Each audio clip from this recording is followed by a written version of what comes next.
And welcome, race fans, to the incredible Rockingham Speedway for tonight's Rockingham 200, the next round in the Juicy Spider Truck Series. I'm James Watson, joined as always by Jesse Racimas, our producer, and soon to be joined by our race control / color commentary man, Mathieu Weeks.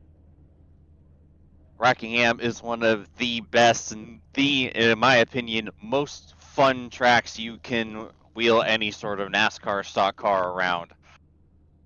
Qualifications have already wrapped up. Your pole sitter is Ethan Stanley, joined by JP Phillips on the front row, Gavin Higgins and Trey Holmes on row 2, Chad Frankenfield and Caleb Pecumer on row 3.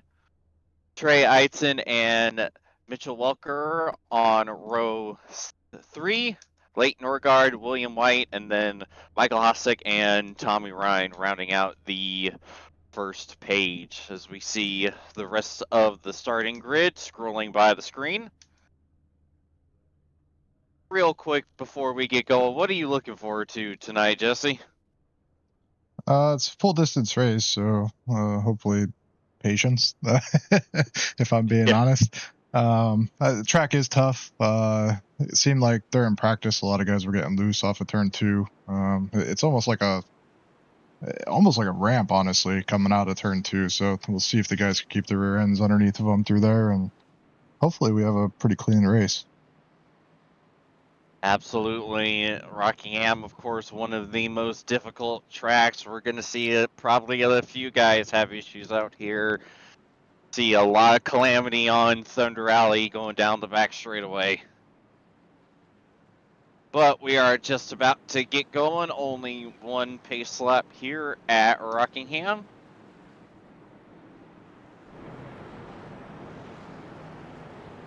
We see the field coming into 3 and 4. The pace car getting ready to make that hard left-hand turn onto pit road. Ethan Stanley will lead us to the restart zone.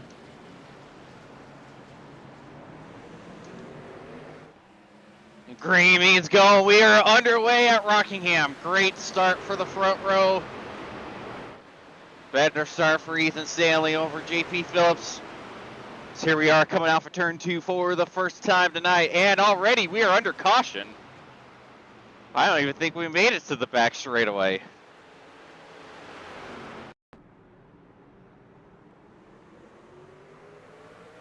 See, looks like, is that Frank Fody that we're looking at right now? Oh my word, massive stack up coming to the green flag, causing a huge incident.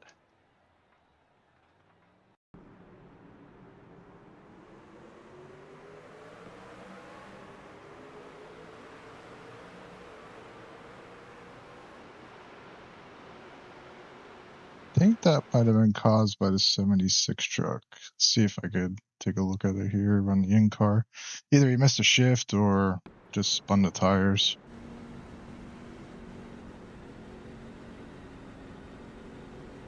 Yeah, here we are on board with Mitchell Welker, the 76. Ooh, yeah. And calamity behind him because of that.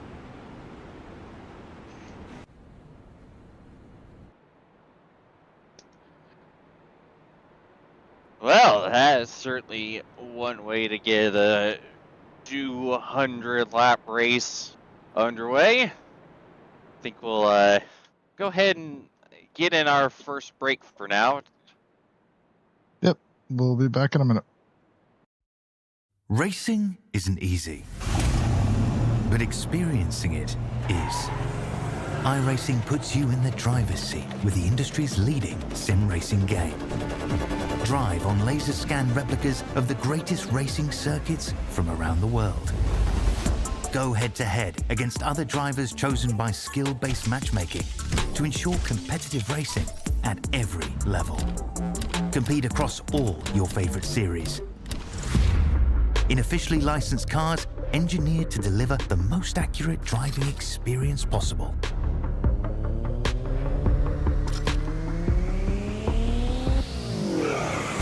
Join a race or host your own with players from across the globe. Race against the computer or in a league with friends. Feel the thrill behind the wheel. Visit iRacing.com.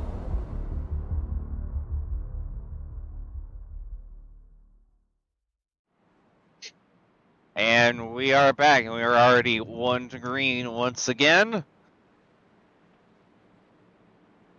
See if we can make it a little farther than turn 1 this time.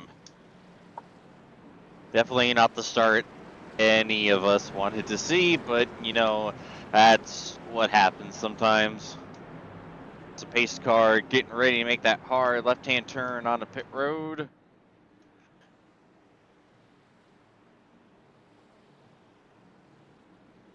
And Ethan Stanley will lead us to the restart zone. Green is going. We're back underway at Rockingham. A huge jump from Stanley.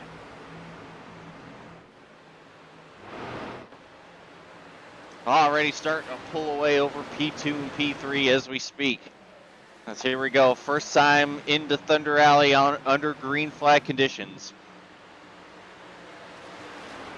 Higgins battling Phillips, trying to take over that second place spot.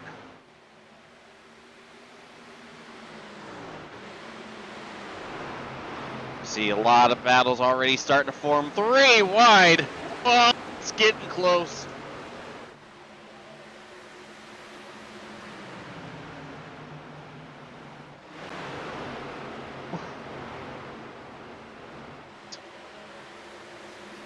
See Tommy Ryan trying to make his way through the field.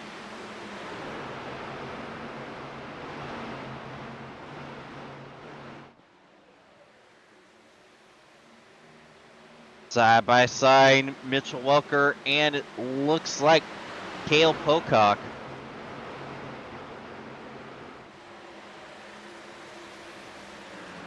Welker a lot farther down the order after his issues on the initial green. Yeah, I caught it out of the corner of my eye. He was actually scrubbing the wall a little bit about a lap and a half ago, so that's why he was falling back. That's why I panned over to him.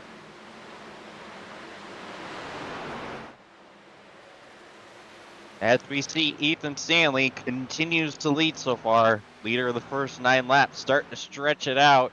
About 6/10 over Gavin Higgins.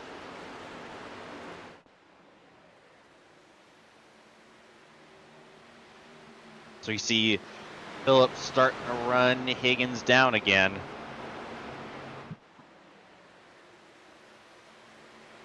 Phillips looking to the outside of that 20 truck.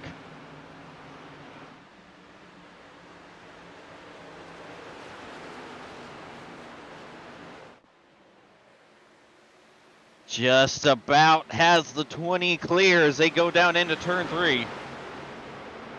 And he will clear. Now Higgins has to worry about the 15 of Chad Frankenfield trying to get by.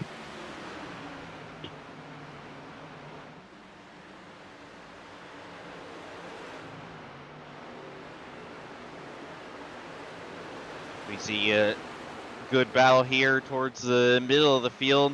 Austin and Amnett battling with Connor Thompson.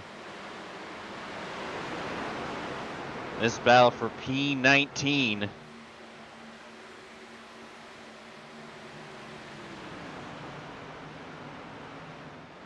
You see side by side Campbell and Ryan a little further ahead.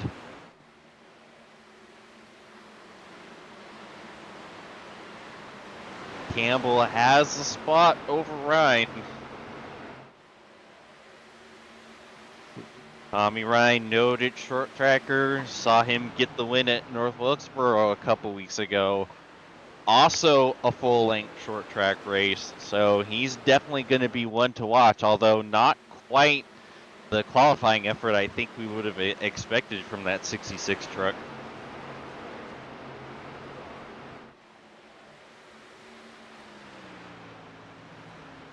We're back on with our race leader, Ethan Stanley, keeping a steady 6/10 gap back to JP Phillips in the 34.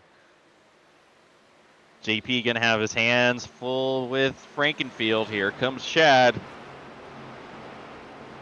The words few in the elite want to hear. He's looking to the inside of the 34, not quite able to make the move yet.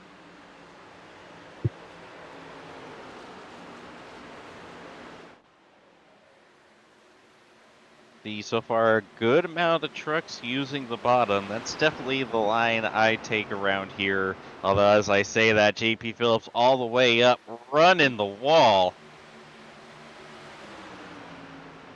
Giving him some fantastic momentum over the 15, but running down low here in 1 and 2.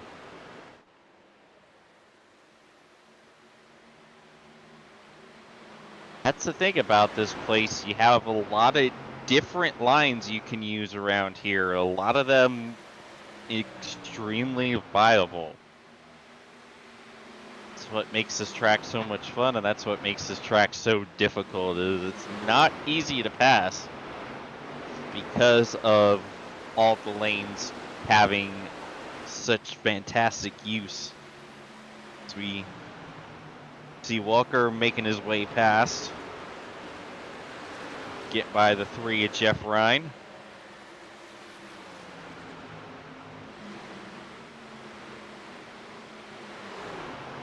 Gail Pocock trying to follow Mitch Walker past the 3, and he will.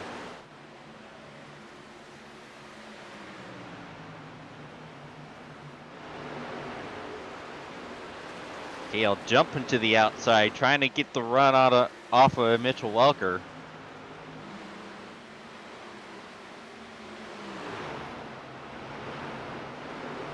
Pocock, bit of a slider.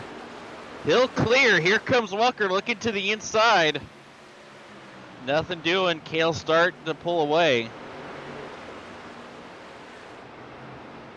We know Kale Pocock is not afraid to throw those sliders. And he's very good at them, especially around here.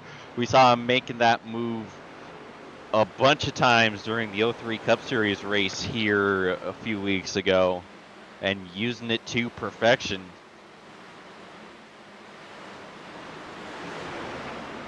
As we see Trey Holmes trying to make his way past the 3.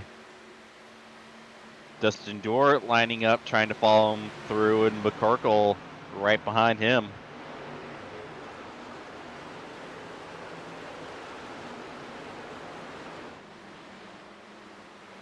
Holmes will get by. Door hang into the quarter panel of the 3. Trying to roll that outside, get by the 3. You're going to be side by side off of the corner still. And he just about has him clear, and he does.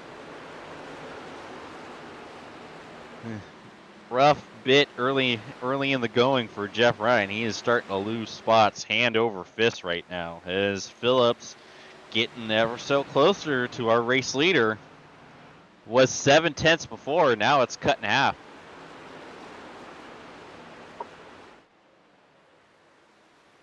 Yeah, JP seems to have some longer run pace at this point.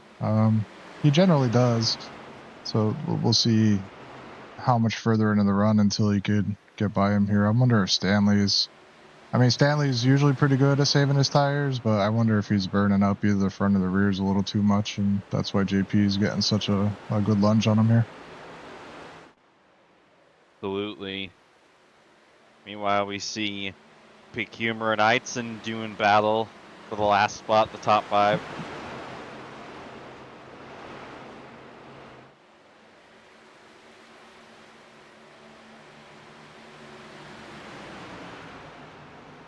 Picumer driving away, and now here comes Leighton Norgard.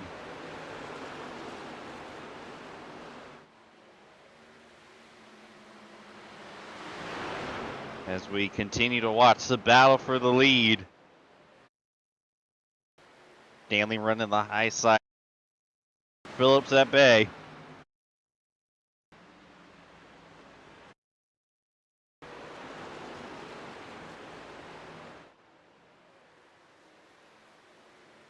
Still about a quarter of a second advantage, Ethan Stanley over the 34, as these two have just run away from Chad Frankenfield.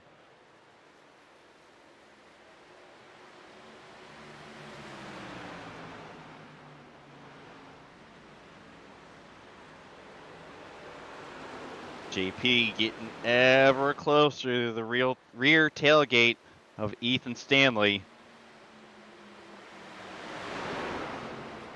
Looking to the inside, trying to get a little bit of air on that nose.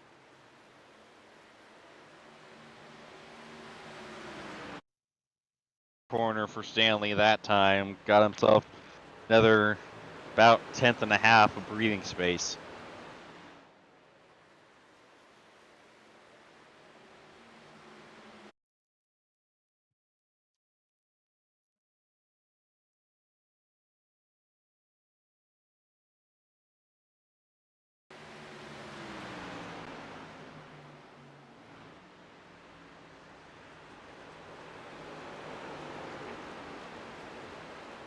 The battle for the lead continues to tighten up. Great run off of turn 2 for Phillips. That's the closest he's been all night.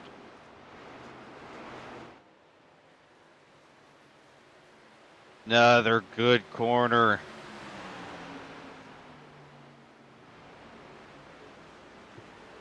Phillips just showing a lot more speed in this short run compared to Ethan Stanley.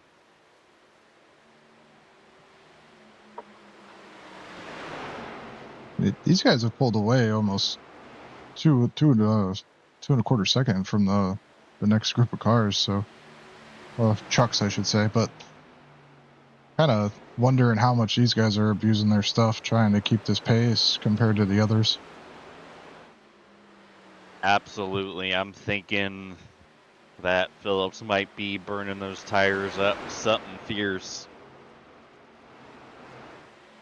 Meanwhile, Stanley's just going as fast as he needs to hold on to this race lead and, more importantly, hold on to the clean air.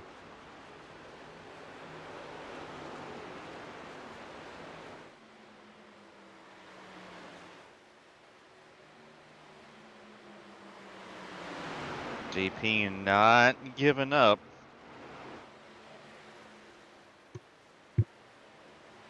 Meanwhile, Chad continues to fall off these two and get ever closer to the cars behind.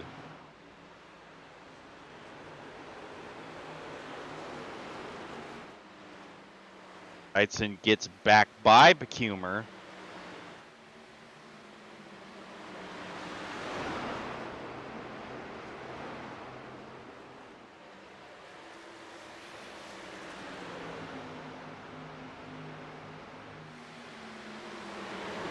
At about 12 laps until the end of the stage.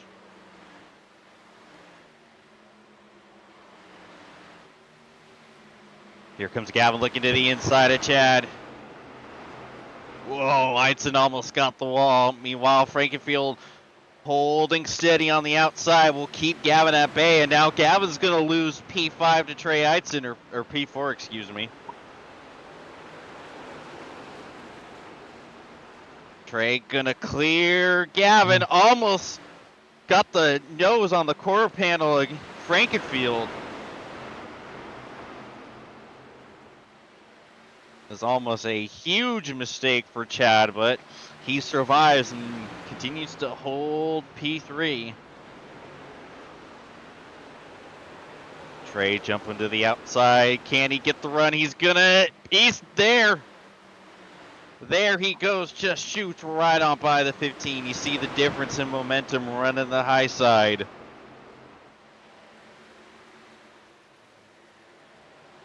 He will clear, move the 92 up into third place.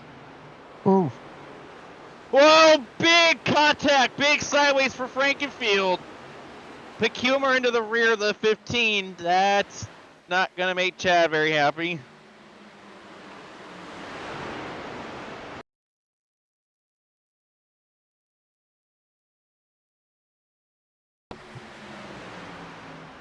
We see going on down into turn 1. Little bit of a bump from the 59. Shoots the 15, super squirrely. Great save by Chad to hold on to it.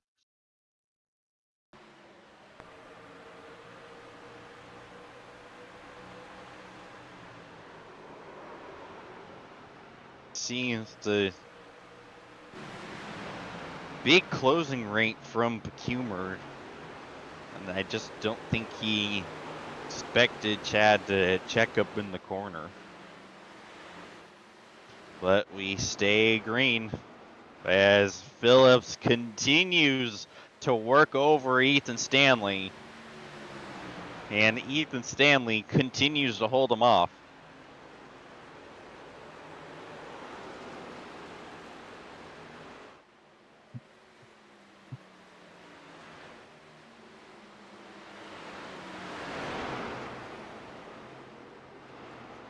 And Stanley continues to hold him at bay.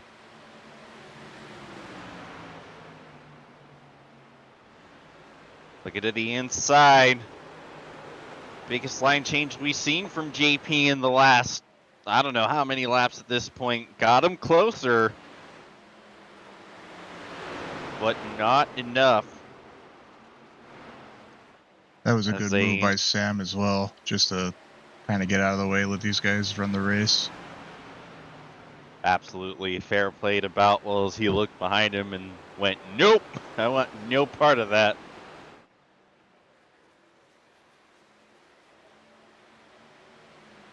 I mean, I'm sure one of these guys kind of wanted to use them for a pick, so they were kind of probably not hoping for that, but it was definitely a good move on Sam's part, just to let these guys run.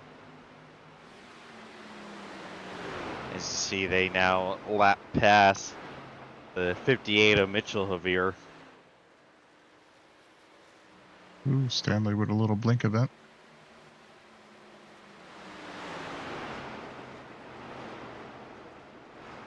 Coming off of turn 4 to 2 laps left in stage 1.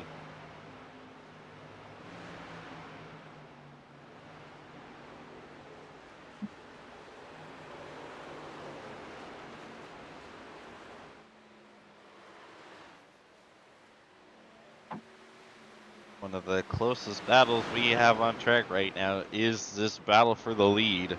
1 lap to go in stage 1.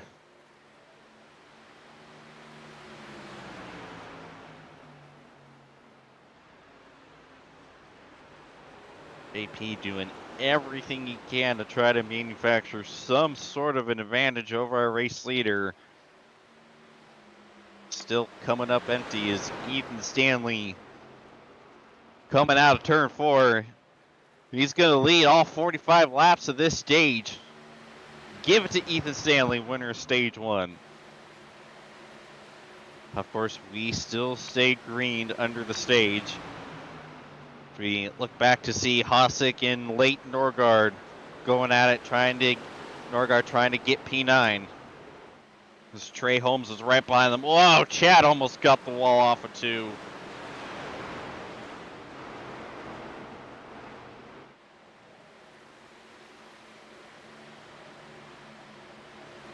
Kale Pocock having a good run for the 7 in P7.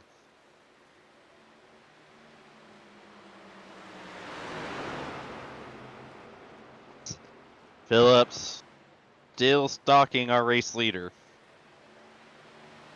Honestly, you know, Jesse, these tires from JP Phillips are holding on a lot better than I would have expected, considering how hard he seems to be pushing at any rate. Yeah, for sure.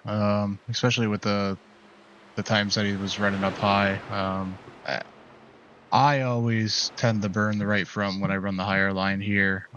So I'm kind of shocked that these two guys are able to run that high line and still maintain a gap back to the third place truck. So props to them. I mean, they're putting on a heck of a pace right now, and it doesn't look like any of these other guys are going to be able to contend too much with them. Yeah, doesn't that just irritate you? Like watching these guys knowing, be like, man, my right front would be Swiss cheese if I even did any of this for 2 laps, let alone these guys running the last 30 plus laps like this and not even missing a beat. Yeah. The one truck to really look out for is Trey Holmes. So Trey does tend to run all of his races on a longer run pace. So I expect him to move up the field pretty decently here and maybe catch up to these guys towards the end of the closing stage here. Yeah, I've also been keeping an eye on Trey Eidson as well. Just keeping it about 3 seconds back to the lead duo. We see a lot of trucks in one space. See Holmes, you mentioned him, Jesse. He's up into P8. Yeah, he does a lot of practice and kind of knows what he needs to do to save his tires to make them last for a long run. So I anticipate him running up in the lead group maybe towards the end of the stage, or I'm sorry, the end of the race. He's just trying to pick it apart and see what the tires are going to do, and that'll determine the rest of his race here. Oh, meanwhile, Sam's just doing what he can to get out of the way. Oh, Osick gives Sam a bump, and up goes Boutwell. That got hairy. We all survived. Osick just about had the pass done on Frankenfield, and now he's back behind Gerald Campbell, losing 3 spots essentially. That one little exchange with Sam Boutwell.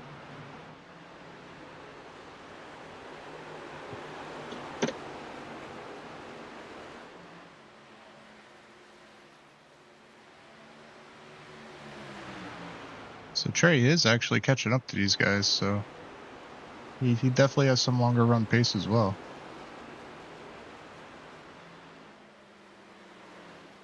Yeah, he cut it about 7/10 off the last couple laps, the last time we mentioned it.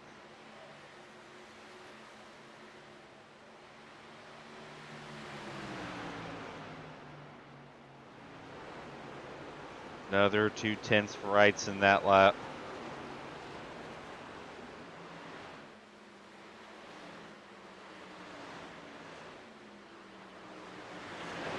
Here comes Phillips looking to the inside of Stanley.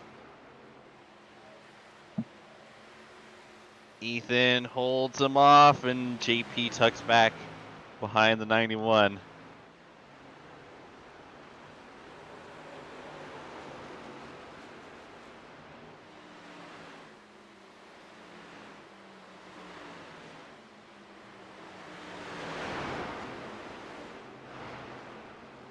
He's now under 2 seconds, 1.7, and dropping. That 92 truck is coming.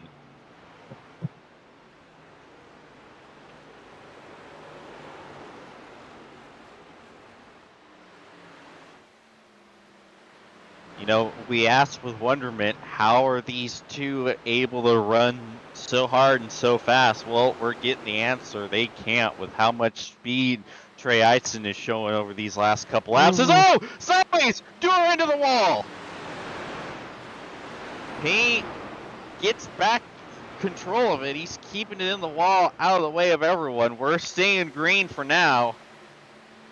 Unfortunate for Dusty Doer, having a great run until that.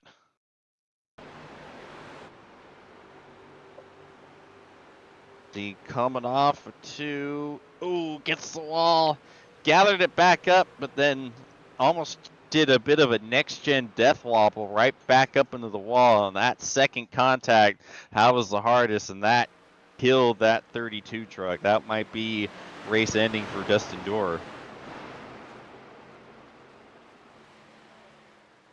Oh, Phillips almost was able to use the lap truck as a pick. Just wasn't close enough as Stanley was able to jump out of the way.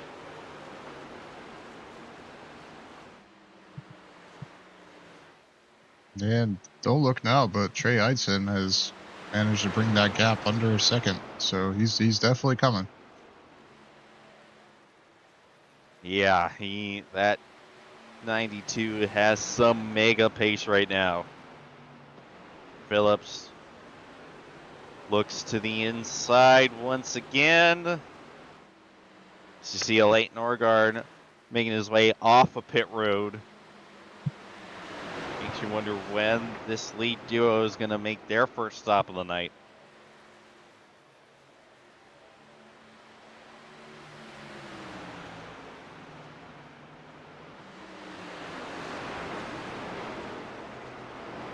Campbell and McCorkle doing battle.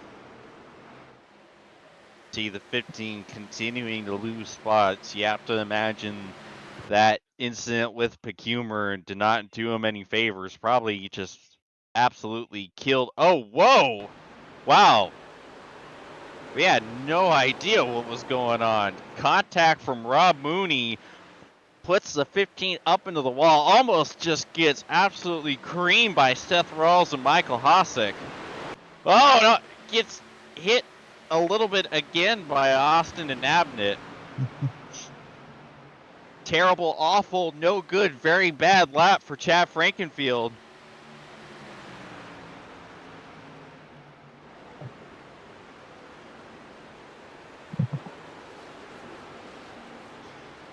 Meanwhile, we stay green.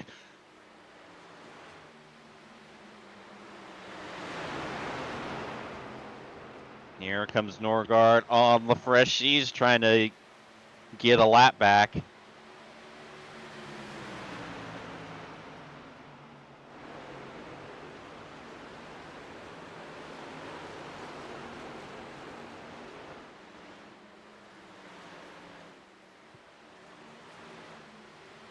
As Norgard gets by her lead duo, and look who it is, Trey Hudson. Oh, and Trey gets into the wall. Yeah, that was just a little love tap. I don't think that was any hurt there. You hope at any rate. These trucks, they got the old sheet metal bodies. Wall contact does not usually end well. You can't bump the wall and have it pop out like the composite bodies on the Xfinity and the Next Gen. That is the most sensitive part of the truck, but like you said, Jesse, so far it doesn't seem to be messing him up. He's really flirting with the wall too. He is. What a run right there. Oh.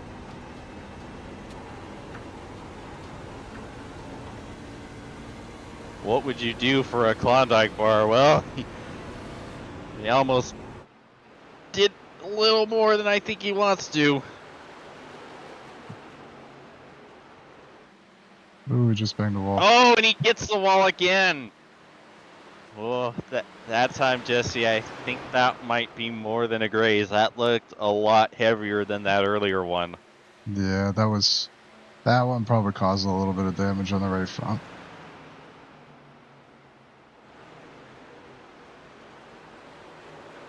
See if we can see any. It looks pretty clean. That is a huge break for Trey Eitzen then.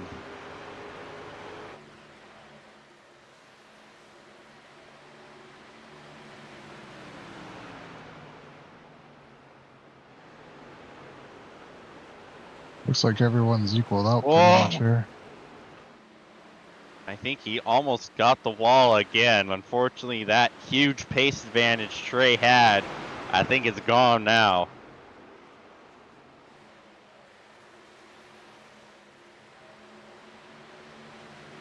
Meanwhile, like it's been all 71 laps, Phillips continues to run behind the 91. He's got to be sick of looking at that Blue Egg Marketing tailgate. Oh! Stanley almost got the wall. This might be Phillips' chance. Nope, he tucks back in.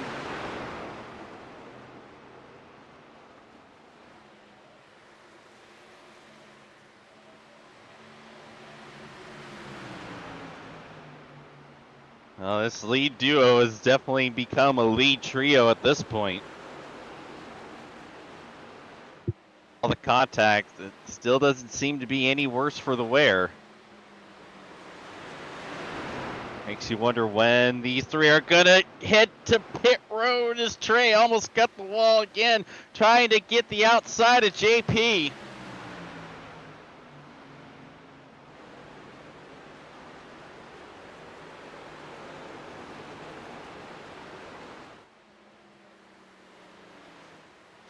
A little bit of a wiggle for Stanley.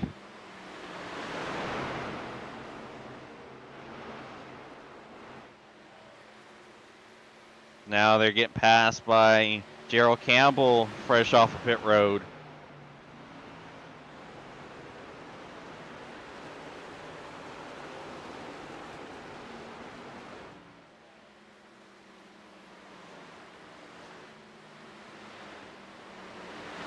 Ray almost bump drafting JP Phillips down Thunder Alley.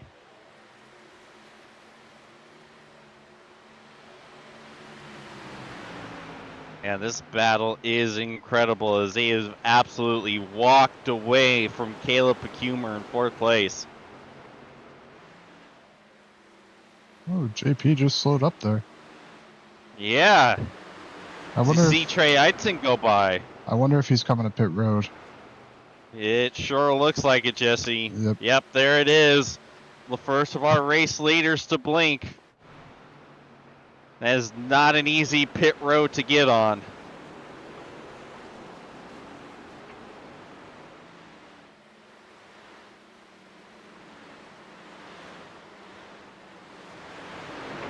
Well, that releases Trey Eidson. Yep, you are right. Let's see, it is the undercut work out for JP Phillips.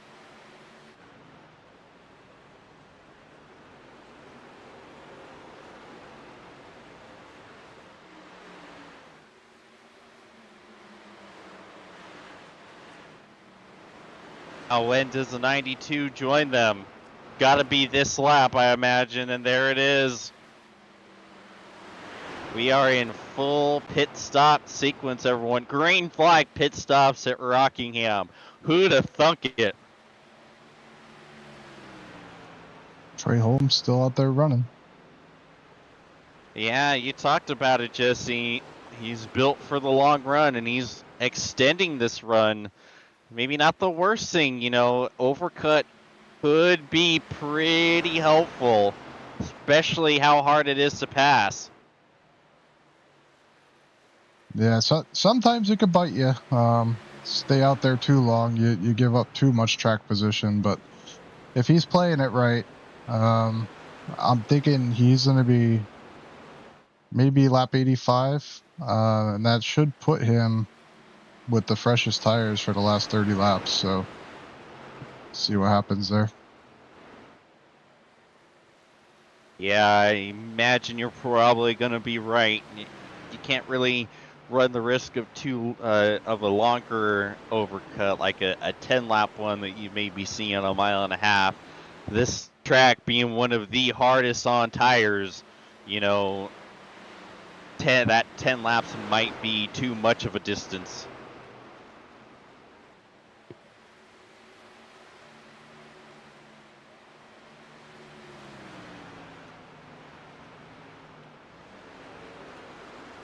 William White pits from second place. So I think I just JP heard. Phillips. Yeah, I think I just heard Trey say he's calling out pit road now. Yep, there he is.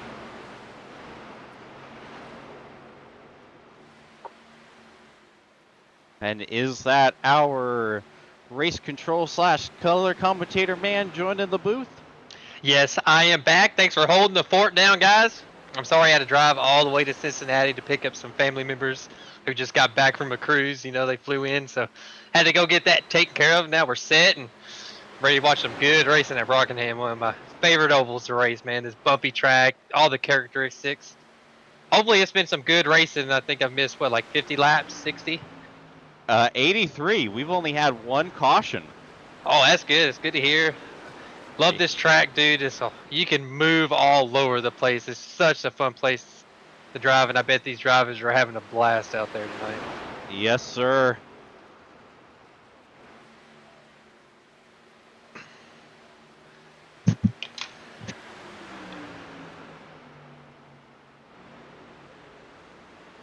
These two have been battling for pretty much the entirety of this race. They have not gotten off of one another.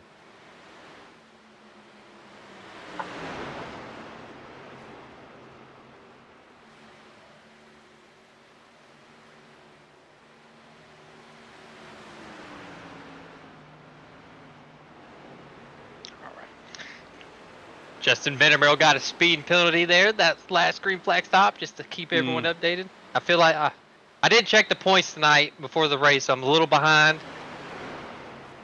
So I think he was actually pretty decent in the points, or where he missed some races, he was kind of close to the playoffs, and we're getting right. I think what, tonight and the next race are the last 2 races before we get there. Well, I believe that's correct. So, and especially with this being a crown jewel, you get that extra stage, so it's extra points, man. So you really, it sucks for Justin to have that mistake, but this is one of those nights and opportunities where some guys that are out can really gain a lot of points on guys that are just barely in.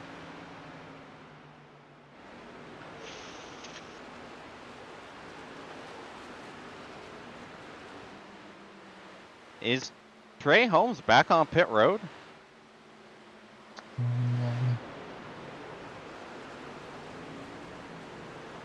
I wonder if he had a speeding penalty. I didn't see anything pop up on my SDK, but that's possible. Yeah, that might be Hope's done. Meanwhile, Mitchell Ucker is also retired from the race.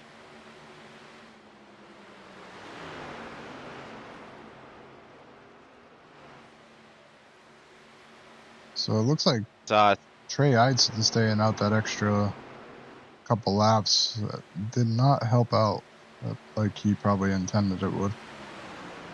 No, it didn't. He is almost 7 seconds behind these two. Holmes didn't speed. He made a pit stop. I wonder if he had like 2 tires selected and just forgot about it and it put 2 tires on, and then he went back in there and put the other 2 tires on. Okay. Whoa. I think it was just 2 quick stops back to back right there. He wasn't in there for that long. That is heartbreaking for Trey Holmes. It's heartbreaking, but I know Trey, he hasn't raced the first half of the regular season. He just shows up to these, he picks and chooses certain truck races to run, and he just shows up for wins, man. I mean, it sucks that had to happen, but it's still 110 laps to go, man. Anything can happen at this place. Absolutely. As I believe we also just wrapped up the end of stage 2. Almost. It's lap 90. Oh, we're lap 92. Why is mine saying 80? Oh, I'm looking at Trey. I'm so sorry. iRacing put me behind there. There we go. So, yep. Stage 2 winner is also Ethan Stanley.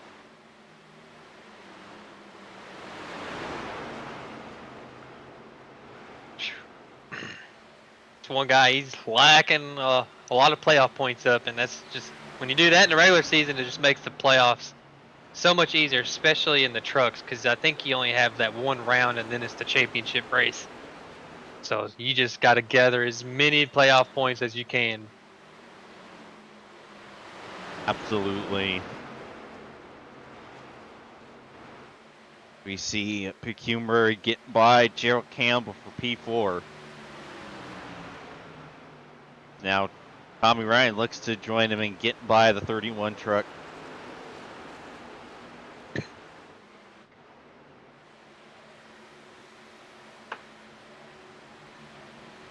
Scrolling through the field. Caleb's up there. Gerald's running good.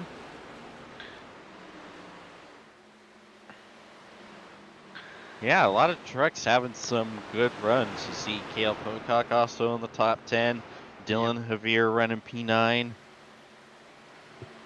Some guys who's, it seems like the last couple of weeks they have picked up some speed and has really been getting the top 10s. And now your goal is to get top 5s. And once you start racing for them top 5s more consistent, that win is just right around the corner. Absolutely. Trying to scroll through the field and see if we can see some battling, but it looks like a lot of guys are, it's a lot of singled out, just riding around. Yeah. But once you get in those long runs and you have your first green flag stop, this is kind of how it turns out.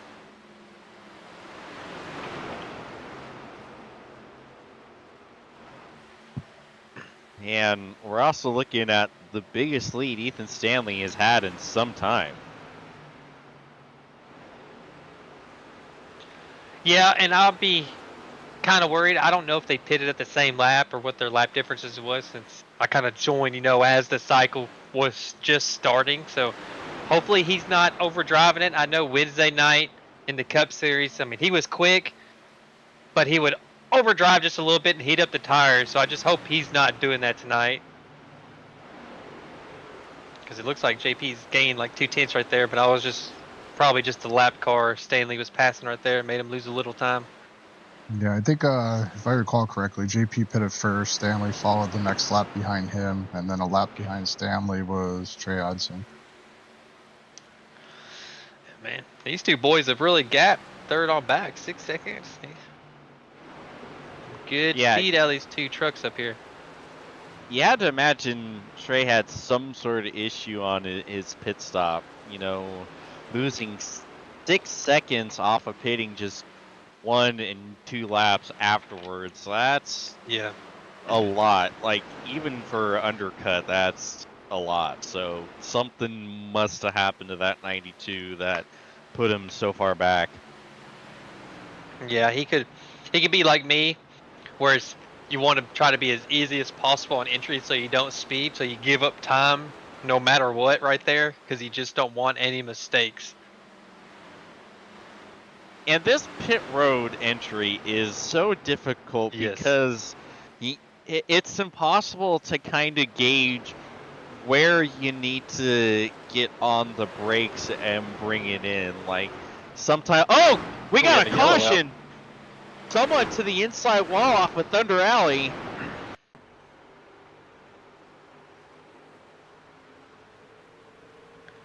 Oh no, Sam. Oh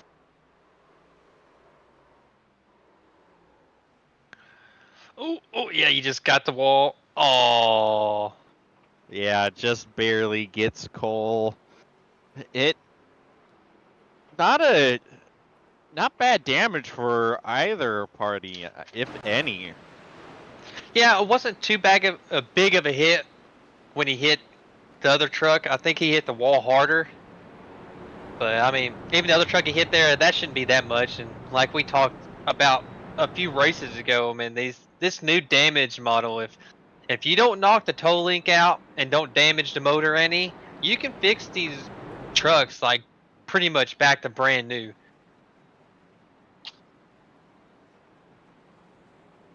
Yeah, that's the huge blessing, as you say, is here comes practically everyone on a pit road.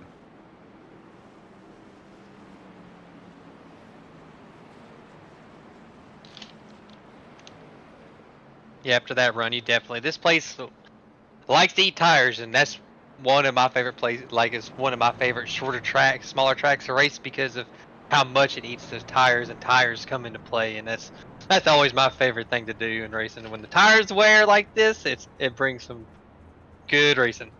Amen. Alrighty, well, we're gonna take an opportunity to get another break in, and we'll be back shortly.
And we are back, and we are just about 1 to green here at Rockingham, halfway down the back straightaway.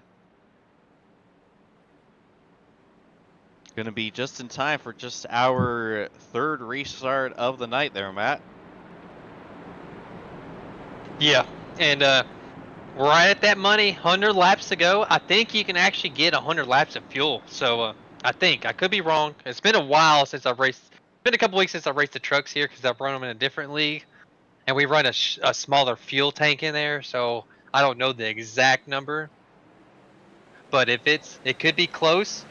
It could be right on, right on the money where you gotta save a little bit. It could be a little over, or it could be short where these guys gotta have different strats. So pit early, 2 tires, no, 4 tires. And we could see crazy strategies if it goes green to the end if they can't make it. Oh, speaking of crazy strategy, back under green, and we might be back under caution. Connor Thompson hard to the inside wall. Although I think we're gonna stay green. Connor kept it off. That is unfortunate for Connor Thompson, but we stay clean and green. Yeah, he got a little loose. Yeah, he destroyed the left front.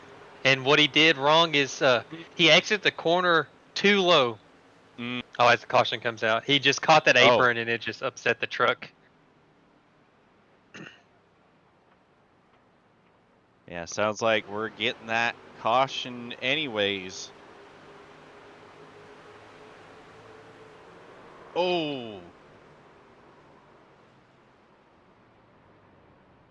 Believe, is that Sean Judson that pops off the wall down into William White?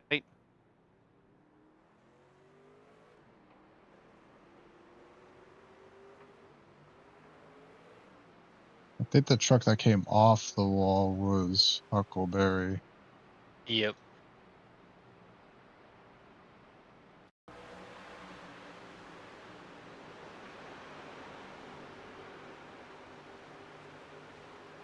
Actually, Dave and the Purdue machine off the wall, down into William. Oh, and more contact. I think Vandermarl into Rob Mooney.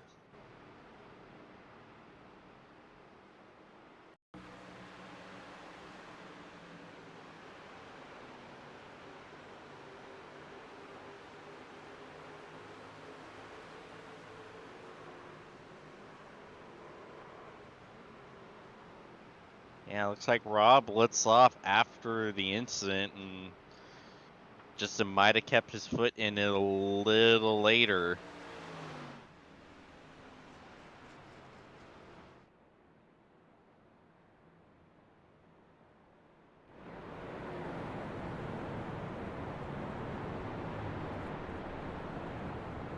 Well, we're going to go ahead and take an opportunity to get in our sponsor read for Worldwide Technology Raceway. Worldwide Technology Raceway is a motorsports racing facility in Madison, Illinois, just east of St. Louis, Missouri, close to the Gateway Arch. It features a 1.25-mile oval that hosts NASCAR Cup Series, NASCAR Xfinity Series, NASCAR Craftsman Truck Series, and the NTT IndyCar Series. A 2-mile infield road course used by the Speed Tour, Trans Am, SCCA, and Porsche Club of America, as well as a quarter-mile NHRA sanctioned drag strip that hosts the annual NHRA Mission Foods Drag Racing Series Midwest Nationals event. And can't forget the Kartplex, a state-of-the-art karting facility. Of course, been one of our partners for some time. Always gotta give them their shouts. As we are already 1 to green, heading down the back straightaway once again.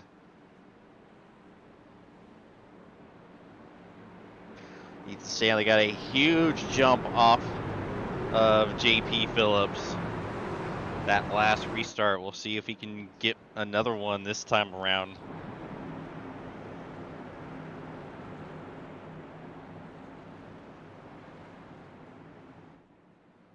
As we see the pace car getting ready to make that hard left-hand turn onto pit road. Ethan Stanley will lead us to the restart zone. Green means go. We're back underway at Rockingham. Another huge jump for Stanley over Phillips. Here comes Trey Eitzen trying to follow Stanley through. Hit by the 34. JP holding to the outside.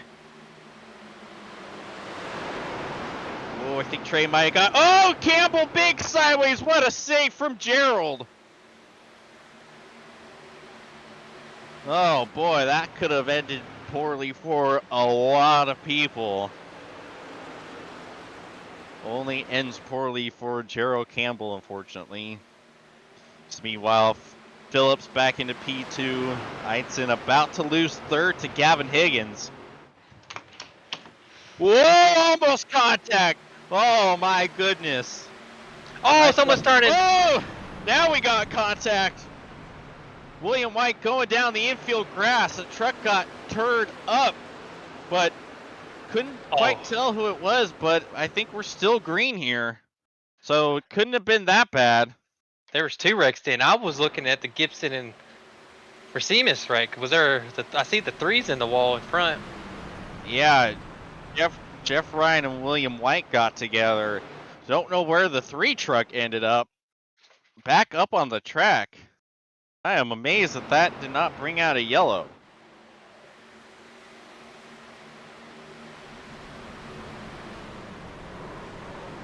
That is heavy contact and directly into the right front. That 3 truck has to be done for the day. Weeks was just talking about a second ago. Yeah. Oh, the 19 into the 1 of Jaden Racines. Everything going on at once. Mother of mercy.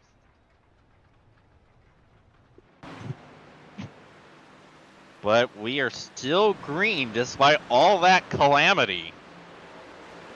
And now Gavin Higgins jumps up into second. He got by JP while we were looking at all that.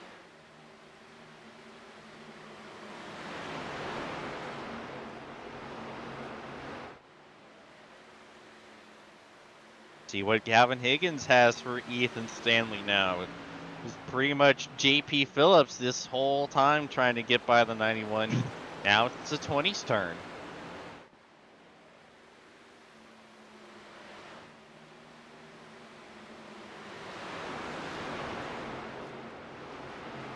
JP running the outside, maybe trying to see if he can get second back.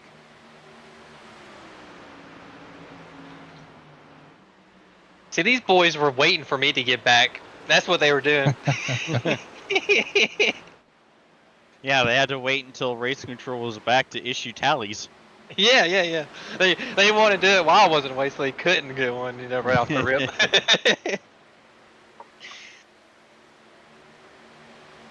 And this is the guy. I'm gonna call this guy the one that might have a chance to go up here and beat Stanley Higgins.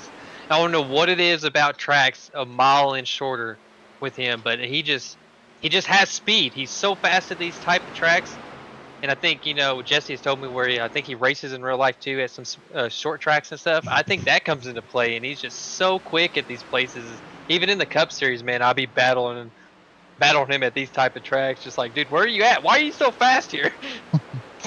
Yeah, so he does run at a local track, Evergreen Raceway. It's 3rd mile oval. Right now he's just running a 4-cylinder hobby stock, but I'm sure he'll be moving up the ladder and all the weekend events once time goes on and he gets more in tune with the racecraft portion of it. That's the one in Washington State, right? No, so Evergreen there is one in Washington State, but this one's in Pennsylvania. They kind of share the same name, very similar. Yeah, and what I was going to touch on, he's been a part of Elite, I think, like 2 years now, maybe a little longer, and the progression that he has made of getting better. And he's a younger guy, he's not like a lot of us who are in our 20s, some of us in our 30s, probably older, some of us are older.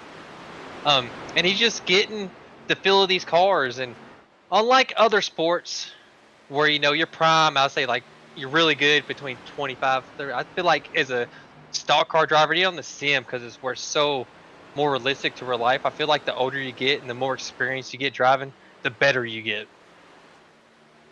And just every year he just gets faster and faster at the other tracks, and one of these seasons he's going to knock off a couple of win seasons. I know he will.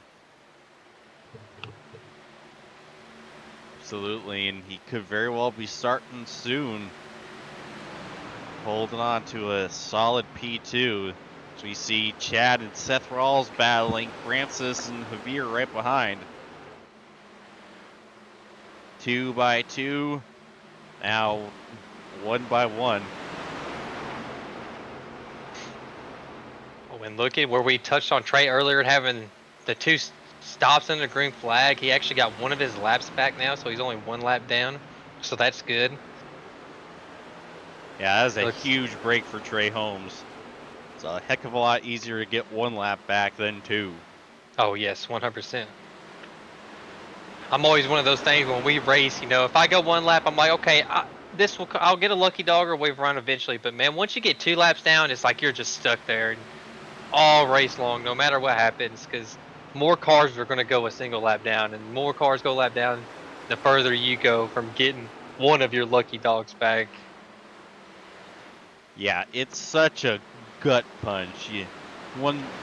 There's very few more hopeless feelings than that. You know, at that point, you need an absolute miracle just to get back on the lead lap. It's just such an awful feeling.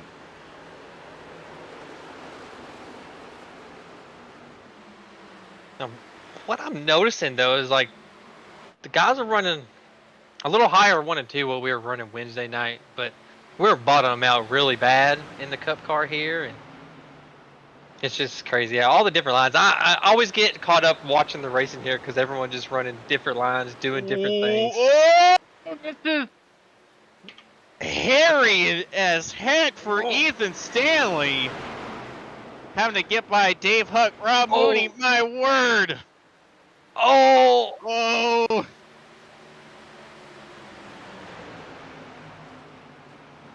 Mother of mercy, that got spicy. Yeah, I thought Dave there was about to get ran over by Trey, and Dave was doing nothing wrong. He was just trying to get up high and out of the way, and the other truck, there's other lap trucks there. That's always a bad time, and when there's lots of lap trucks side by side. Yeah, they were just doing their best. Unfortunately, just not a whole lot of space to work with here at the Rock. But that almost turned disastrous for our lead 4.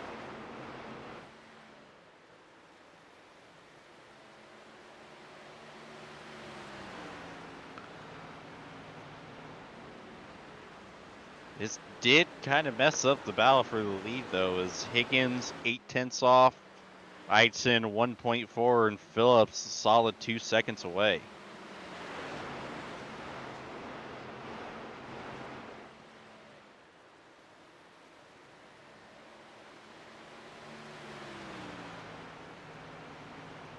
And while the battle between Francis and Pocock continues on. Yeah, all that time that Gavin gained right there, seems that he lost it.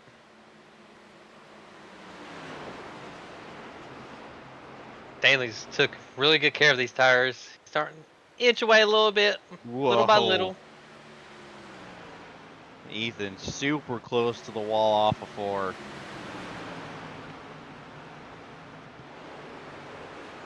Oh, we're almost. Woo, that was close. Sideways for Pocock off of the corner. He had to gather it back up. This track's just so awesome, dude. They're just hanging on for dear life. Yeah, they're all working around Mooney right now, who's a lap truck, and he's running a weird line in 1 and 2. I know a lot of guys are kind of upset with what he's doing there, but I feel like he's just doing what his truck is letting him do right now. Oh, I thought that was going to be bad where he slowed down a lot right there. Whew.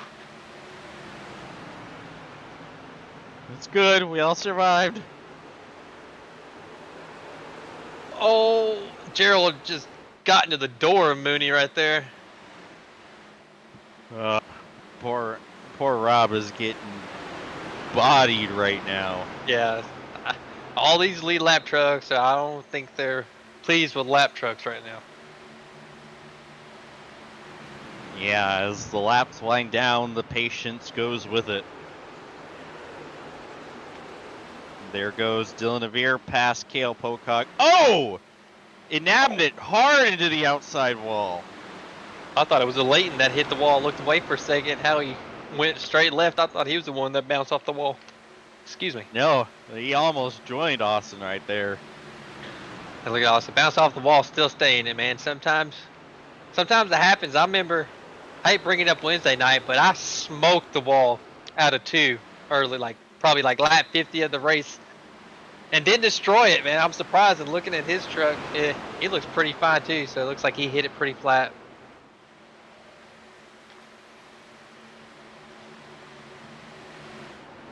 Yeah, and Stanley's really starting to gap the field right now. He took care of his tires, and the clean air helps a lot too. But he's doing a really good job. He's starting to get better at the tire stuff. He was one of those guys, he brought the speed week to week, no matter where we raced. And his only issue was the tires. And then he's internet. Yep, here and there, and been wherever since he joined Channel 19, the guys, and he's been getting help on. Those guys been helping him with those tires and how to help save tires, and he's been getting better at it. But that Ison is another guy that's really good. I mean, little door bang right there. Which that's kind of hard to do in the front. The front stretch kind of sketchy because how it's kind of angled a little bit. So you get a little. You're trying to side draft someone. They're not that close to the wall because it comes away from out of turn 4. It's weird how the front stretch is here with the wall. Yeah, it's a curve unlike anything on the NASCAR schedule. It's just so strange and unpredictable. Yeah, because it goes out and then it comes out a little more and then it cuts. It's like another section of the fence right there, the wall, and it's so crazy how it looks. That it is, but that's part of the charm of this place. Yep. Whoa! Gavin pulling right up in front of the 34. JP jumps to the bottom, and we'll have the 20 cleared. Gavin Higgins falling down to 4th. Yeah, I think Gavin has burnt the tire up a little bit. He really drove hard early in that run.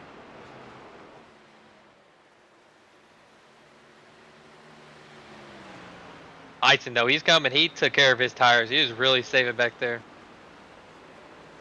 Oh, Stanley in the wall a little bit. Yeah, that might be exactly what Ison needs to see.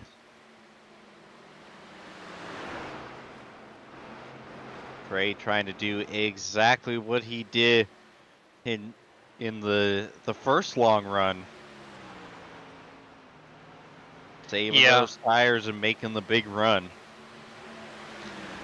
How much I've raced Ison a couple seasons ago in Xfinity, what I've learned is that he's one of those guys. He likes me, where I know I take care of my tires. This is how I race. I'm a tire saver, and he does that a lot too.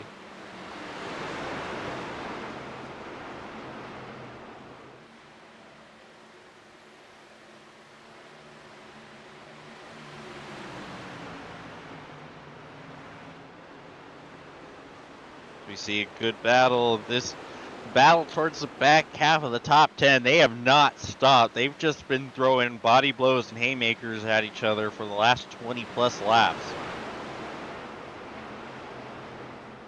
Rawls trying to hold off of Veer. Francis trying to get by Norgard.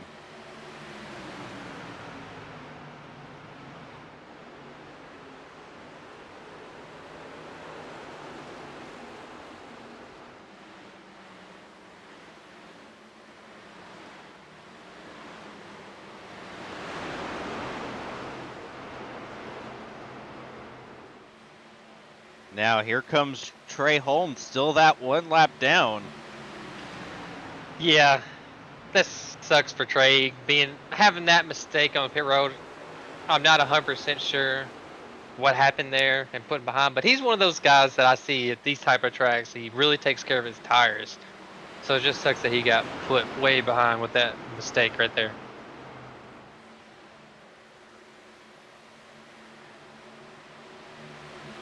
Still a lot of speed in that truck. He might just get his lap back the old-fashioned way at the rate he's going. William White on the comeback trail after getting used up a couple times not that long ago.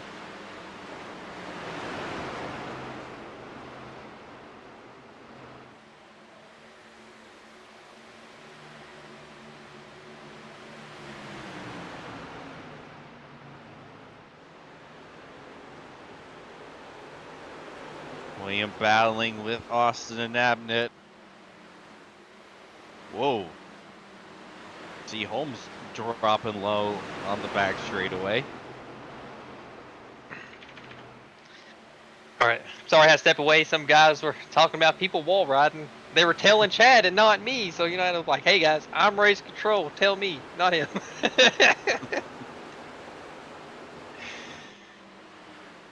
Oh, there's going to be a wreck. Oh no, there it is. The 60 bounces off the wall down into Vandermarl.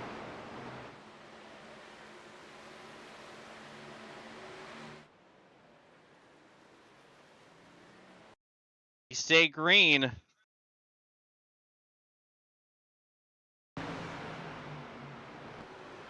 Yeah, we saw him do this not that long ago. Once again, hard contact off of turn 2, down into Vandermarl, and round goes to 60.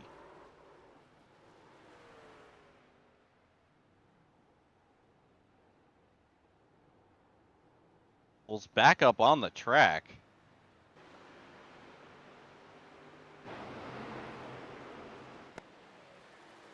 Another near miss, but once again, we're still rolling here at the Rock. Under 50 laps to go. Yeah, that's crazy that it didn't bring out a yellow. There was a couple races I've been in where they break down there and the yellow come out. And I can't believe it didn't come out.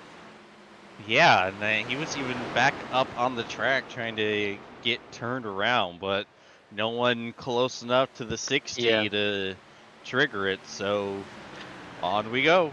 And for the people that are watching the little thing, if someone spins in front of you, if someone spins and there's no cars around going at them or close, they won't throw the yellow.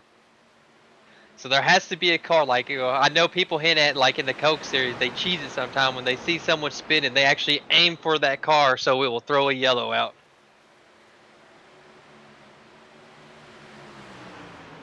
Yes, it's definitely something that I haven't done myself. Totally have no idea what you're talking about. Not in the slightest. Nope. I mean, sometimes you need that yellow, see someone like, hey, man! Yep. Like, hey, Mr. Flagman, look at this. Yeah, I need this.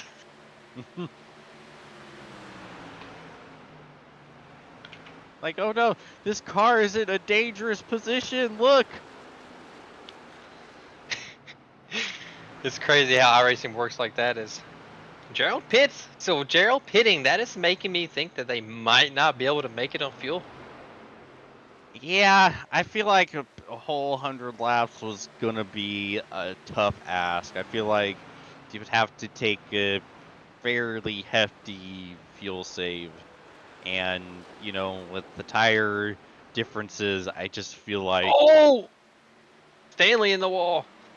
Yeah, that is exactly what Trey Idson wants to see. I mean, he needs to have him do that a few more times.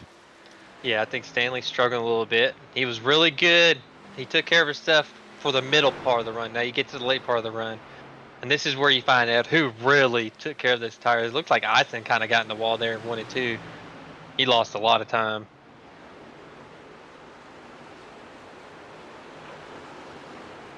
And these four continue to battle each other. Oh! Dylan Javier into the wall. Yeah. Turn 2 is tricky, man. Coming out 2 is tricky. Right on exit too, and you gotta hit them a right way. If you don't, it can bounce your truck weirdly, and it gets really tight out of 2, especially when you're side by side. And it's got the same phenomenon that you deal with at Dover on corner exit, where you're jumping up out of the banking onto the back straightaway, and because of that, just kind of sucks the car up. That's why I always try to do at least some sort of diamond. That way I can kind of straight shot off of the corner, and I'm not having to worry about getting too close to the wall. And that's also why it's hard to pass here, just like Dover. You're never entirely sure how close you're going to be to the wall and how close you're going to put the other car to the wall. So it's just hard to remain side by side. Yeah. And like you said, do the Dominc line one too. What I like to do, I try to exit as low as I can. Even if I'm just wrapping low, I try to be low on the exit. Just because that wall is scary. Stanley pit. Oh, here we go. Race leader on pit road. Oh. Okay.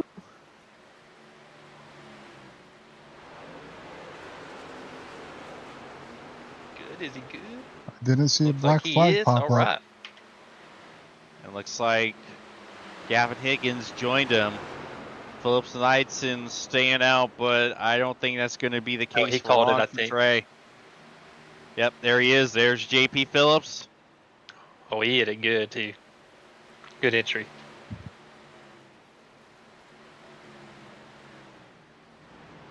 All right, this is money stop. No mistakes. You gotta hit your marks right here.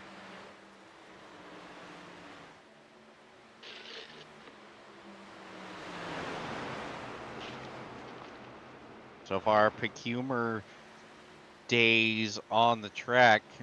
Gavin Higgins behind. I guess I guess Higgins didn't pit after all, or not yet at any rate. Yeah, I don't think these guys have yet. They might try to stretch as far as they can and probably hope for a yellow to come out so they can get the track position and keep some of these faster trucks a lap down if they don't get their lap back. Nope, Higgins dives in now.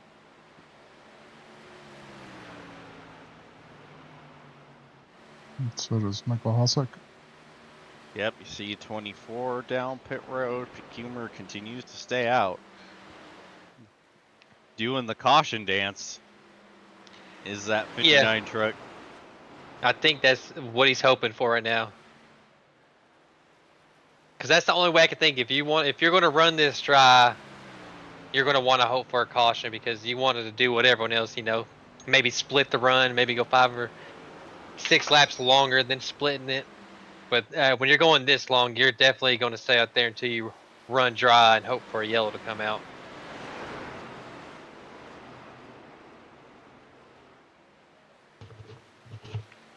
Yeah, if he gets that caution, that is the golden ticket to end all golden tickets, especially when Cody McCorkle is the only other truck on the lead lap.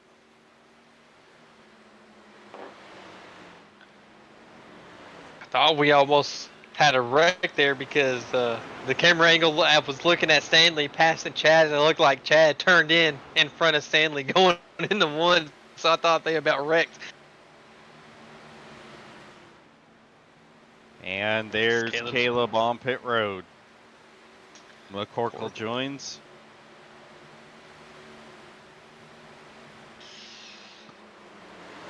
So that hands it over to Tommy Ryan, who has yet to pit. Oh, really? I figured he pitted earlier with how much lead he is. I guess he was a lap down and was just stretching and hoping for that yellow to come out while he got back on the lead lap for the couple laps he was. And Ethan Stanley just passed him for the lead of this race, so I imagine he's going to be on pit road this time. Yeah. Nope. Continues to stay out. So it looks like Chad and Trey Holmes are actually on that same strat. Oh yeah, they're probably hoping for that yellow to come out to put them back on the new lap. Bold strategy, Cotton. We'll see how it works. Oh. Boy. That was close right there.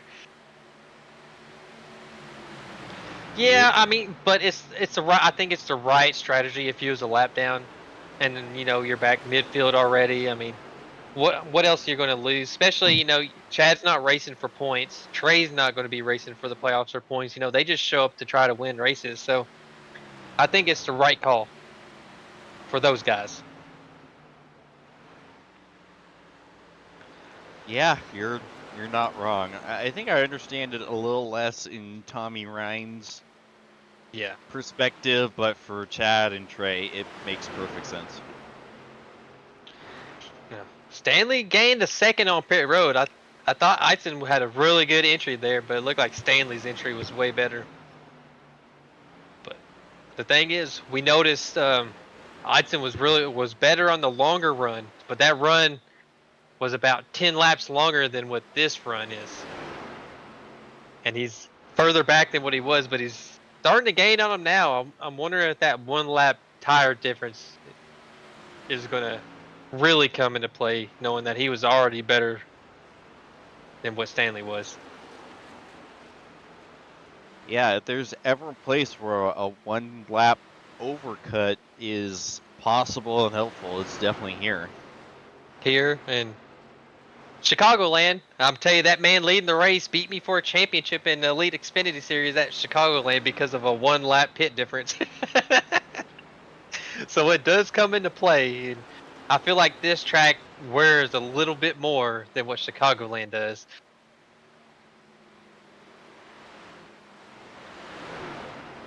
I just really gained on him over a second in just the last like 5 laps. But my only concern is he overdriving it to try to hurry up and get him would be my only concern. As I hear tires, I thought someone wrecked. Yep. There it is, yellow. My goodness. Well, this changes a thing or two. So it's not And registering Trey for Holmes me. stays on the lead lap. Strat, dude. Worked out Wow. perfect. It's not showing for me, but I have a feeling Chad was involved based off of race Yeah, chatter. Yeah. See, side by side with Michael Hosick. Here comes Oh, massive net neck code. Net code from the 7 into the 15, around Chad goes, and it's surprising that that brought out the caution, but some of these other incidents didn't.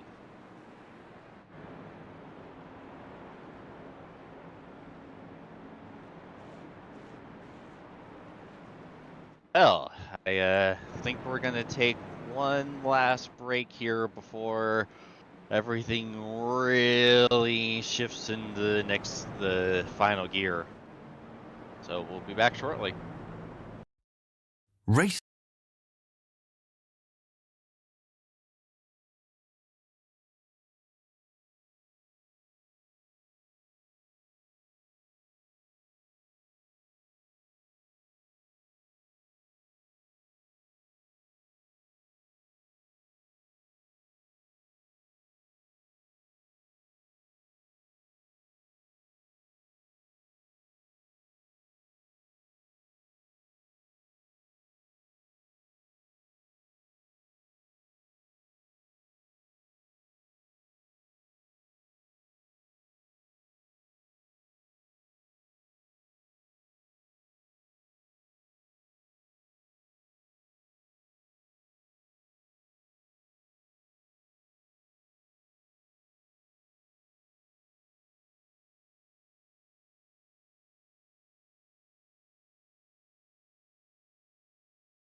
We are back, not quite 1 lap to green. Our race leader is now Chad Frankenfield. Did he take any tires? He did not. A lot of trucks stayed out. So Chad's last pit was on lap 107. And looks like everyone else was 176 for the most part up until 16th place. So it looks like everyone did kind of come in.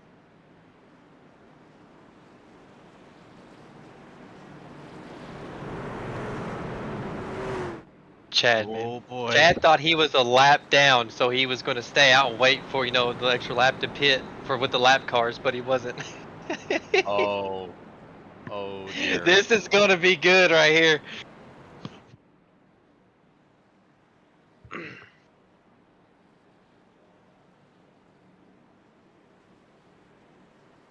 Yeah, a lot of guys got stuck a lap down because of that. Yeah, well, Chad brings us to the restart zone. Green means going. We're back underway at Rockingham. Here comes Stanley to the inside of the 15, trying to take the lead. He does. Yeah, Will, you're gonna have to force it, dude. You gotta force it. You're gonna have to get around the old my tires. God. Oh, this is, look at this massive humanity right here. Oh, I see smoke. Tommy Ryan, a save. What a saves oh, it. what a save. Oh, wow. Shoo.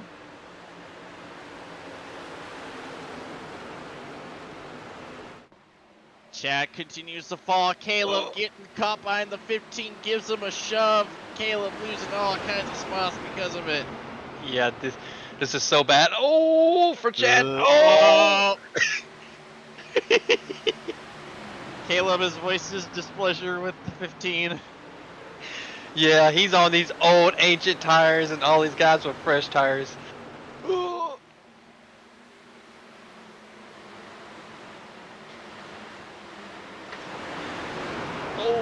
squeeze. Oh my God.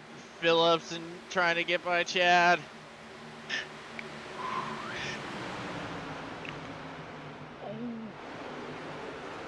Oh man. I mean, Chad's doing the right thing, just holding his outside, letting the fresh tires go. But man, it is so scary. when you're Chad, it's so scary. Every one of these fresh tires, you're just like, please don't kill me. And then the guys in the fresh tires just like, get out of my way, I'm faster.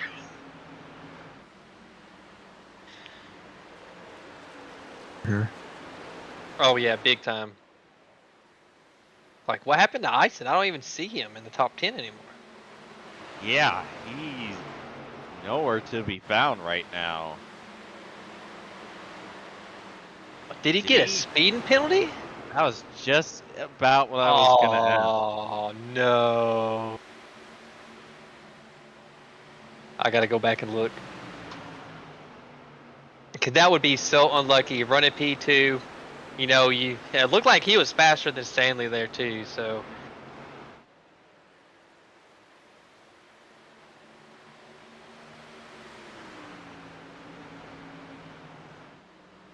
Yep, he had a speeding penalty. He had to let everybody go. So unlucky. At the worst part of the race too. Or the worst time of the race, I should say. Now this brings life to new guys who wasn't up here. I mean, Norgard, Rawls, Avir, I see White's back up there. Holmes is back on lead lap 7th. Dude was 2 laps down 40, 50 laps ago. Yeah, what a comeback for the 88 truck. Here comes Rawls battling with Norgar for second place. Gavin Higgins right there with him. Yeah, Steph should be able to make this pass. The outside just carries the momentum so good. And like we touched on earlier, trying to pass on the bottom is just really bad here. It sucks. As a racer, it sucks. Yeah. And Gavin, this is perfect. A nice small short run, and he was quick on the short run earlier. And I didn't mean to interrupt you there, James. Go ahead and say what you were saying there. Nope, you pretty much said what I was going to say. Oh. Sorry, man. I'm a little excited today. My boy hit 60 wins in the Cup Series, so I've been a little hyped up ever since then. Yeah, it was a bit disappointing as a Briscoe fan, but I'll take the 4th place, all things considered. Oh yeah. Hey man, it's a win. You come in tonight, come into that race 15 below the cut, walked out like 14 plus. That's like a win still. Yeah, Not a win, sir. but that's a big gain, so it works. But Gavin's really putting the pressure on Norgard here. That he is. Dives it on down to the inside of the 12. Layton keeping the momentum up and keeping the 20 at bay. Gavin's going to have to try to get to Norgard's outside. Like, just the momentum from out there and how much speed you can carry through the corners up there. It's just so hard to pass on the bottom. And Trey Holmes jumps up to 6. Man, what a rebound from the guy. Gets one lucky thing, and now he's going to go up here and going to go battle for a top 5.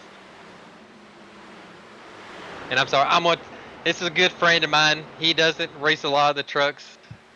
And to see him come out here, he doesn't race trucks that much. So to come out here, drive something you really don't race that much, and go up there, compete for top 5, top 10, and run really well. I mean, that's good.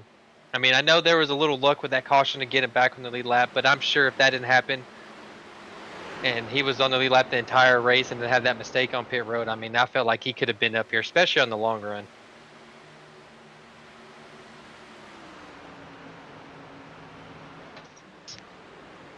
Not a lot of battles going. Looks like, as I say that, it's Tommy Wright and Hossiger side by side back there. Yep.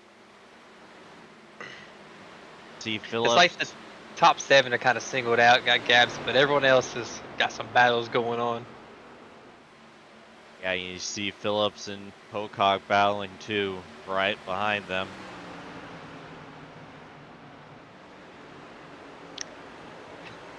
Tommy Ryan's gonna be like, here, this is how you pass on the bottom watch. Yeah. Perfect. I called that one. I knew that was gonna happen. Yeah, if you drive it into the bottom like that, and as soon as you hear clear, you gotta hurry up and just shut the door.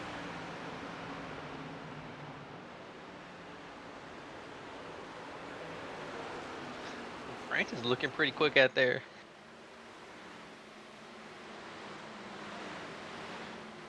And just what a recovery drive from William White after getting involved in a lot of things not his fault.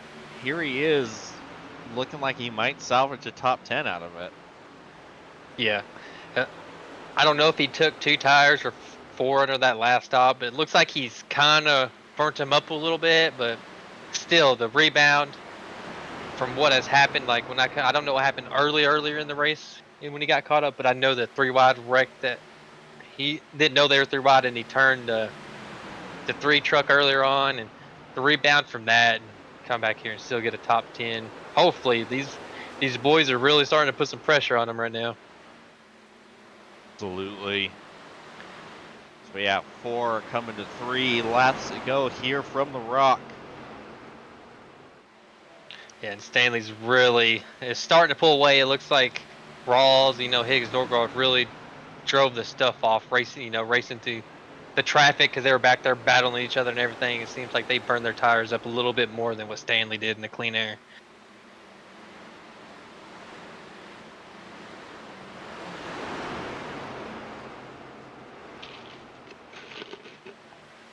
Phillips trying to see if he can get by White, but he's battling with Hossick. 2 to go from Rockingham. Phillips second place almost the entire race, trying to at least get a top 10. He holds on to it for now. Ooh, and he might clear. Yeah, so we White take the slip in the corner. Oh, we're 3 wide off of 4. Meanwhile, we're watching our race leader continue to dominate, but things are getting spicy towards the back. Oh! What a no! Will save it! No! Meanwhile, Ethan Stanley will win Rockingham. Meanwhile, William White, the commentator's curse. He did not salvage the top 10. They were it was just too close. The 7 went up a little too high. Yeah.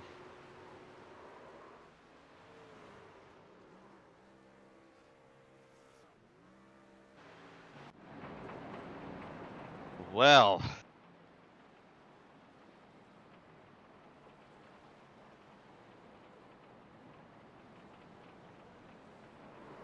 Meanwhile, we see the 91 burn it down.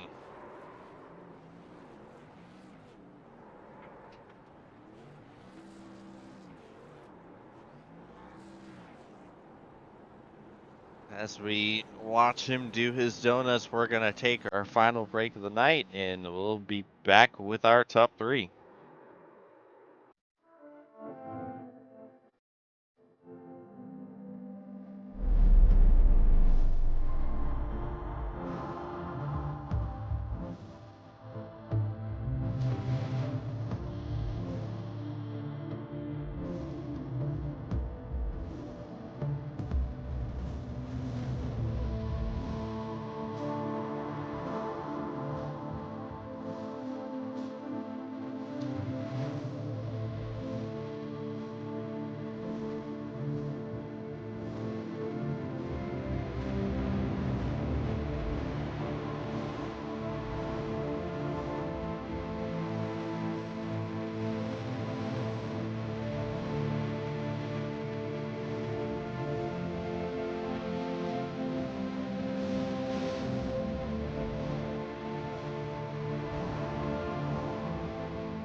Alrighty, we are back, and we're gonna get started with our podium finishers. First, third place, Gavin Higgins.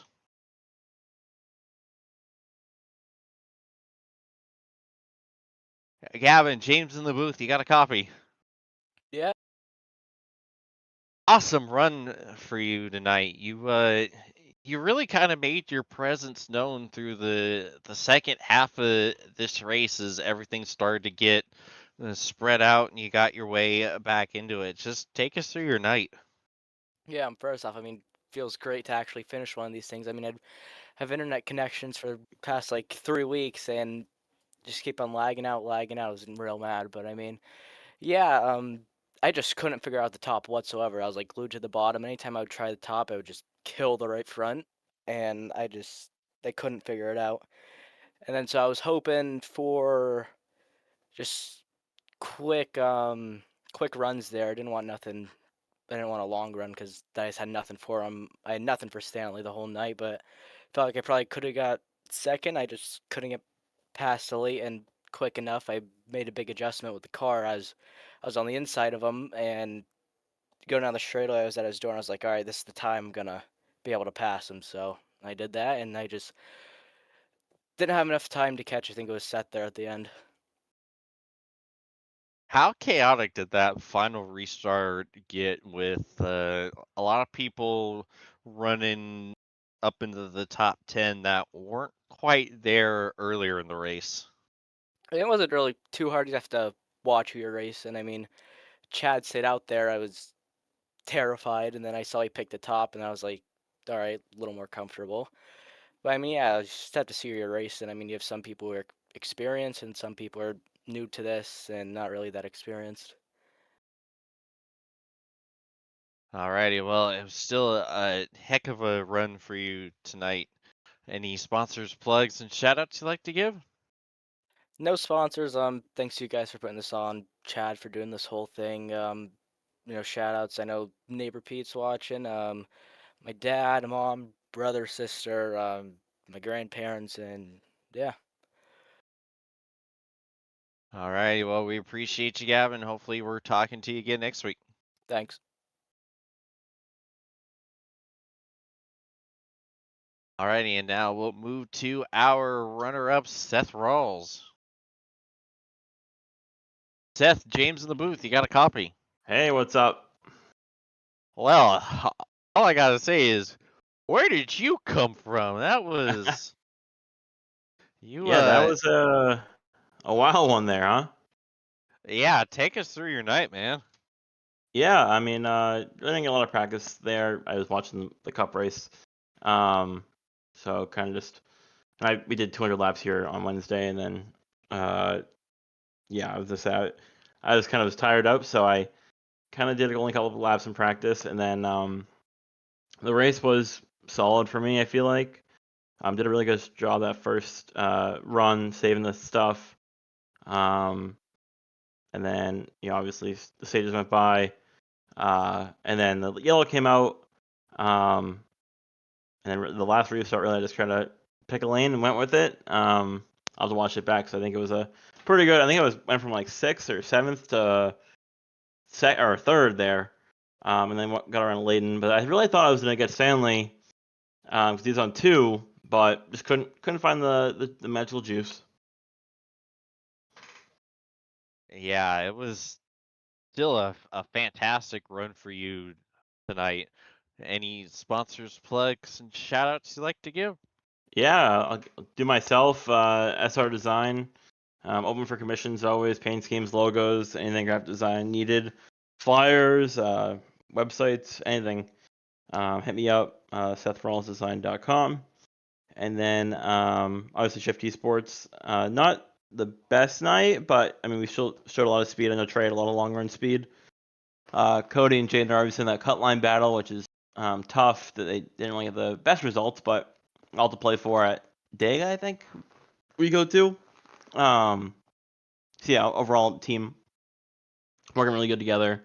And yeah, I'm just excited. Hopefully, this should put me in a good point position ahead of Dega, but yeah, hopefully get a couple more shift trucks into the show, the playoffs. Alrighty, well, we appreciate you, Seth, and hopefully we're talking to you again next week. Sounds good. Hopefully.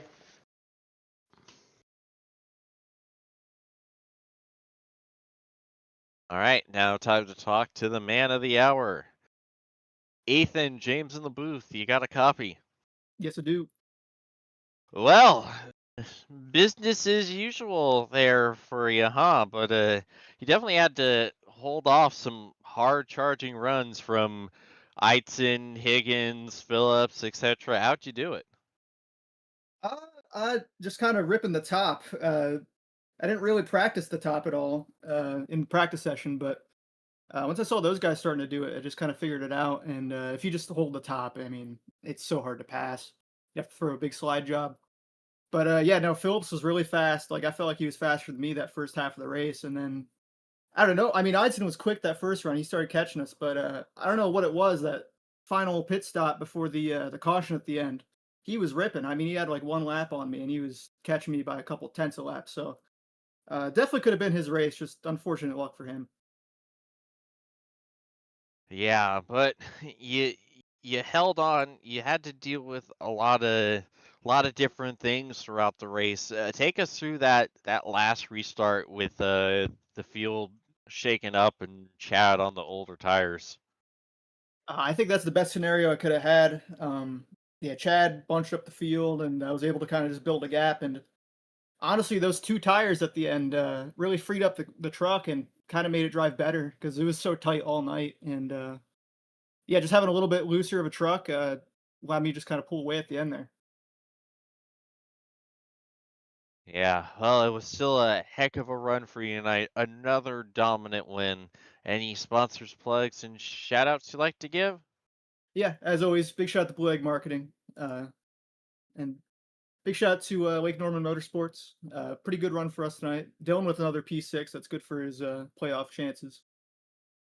And just big shout out to you guys up in the booth. I always love watching all these back. And big thanks to Mathieu and for admitting, and then Chad, of course, for running the league and all that. Alrighty, well, we appreciate you, Ethan, and hopefully we're talking to you again next week. Yep, see you around, guys. Alrighty, and that will just about do it. We'll run through the part of the final result.